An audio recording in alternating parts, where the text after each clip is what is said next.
Maumivu ya wakati wa hedhi ambayo ni makali sana yanaweza yakawa ni zaidi ya hedhi. Tunamaanisha nini? Kitaalamu tunaita endometriosis, yani tishu zinazofanana na mfuko wa uzazi kuota nje ya mfuko wa uzazi, na ndiyo maana huwa zinapelekea unapoingia period maumivu yanakuwa makali sana. Ni moja ya sababu ambayo inaweza ikapelekea mwanamke huyu kuchelewa sana kubeba ujauzito. Je, ni wewe ambaye unapitia maumivu makali sana ya period na ufahamu nini cha kufanya? Tutafute tukupe suluhisho la kudumu.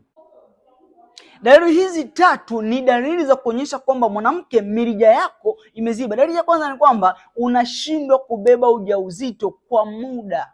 Lakini dalili ya pili ni kwamba unaanza kuona uchafu unaotoka sehemu zako za siri. Lakini dalili ya tatu ni nini? Dalili ya tatu ni kupata maumivu chini ya tumbo. Hiyo dalili ya kwamba una maambukizi, na hivyo ni lazima utibie. Mirija yako inakuwa imeziba na hivyo huwezi kubeba ujauzito.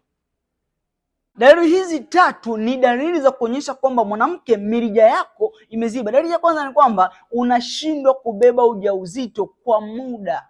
Lakini dalili ya pili ni kwamba unaanza kuona uchafu unaotoka sehemu zako za siri. Lakini dalili ya tatu ni nini? Dalili ya tatu ni kupata maumivu chini ya tumbo. Hiyo dalili ya kwamba una maambukizi, na hivyo ni lazima utibie. Mirija yako inakuwa imeziba na hivyo huwezi kubeba ujauzito.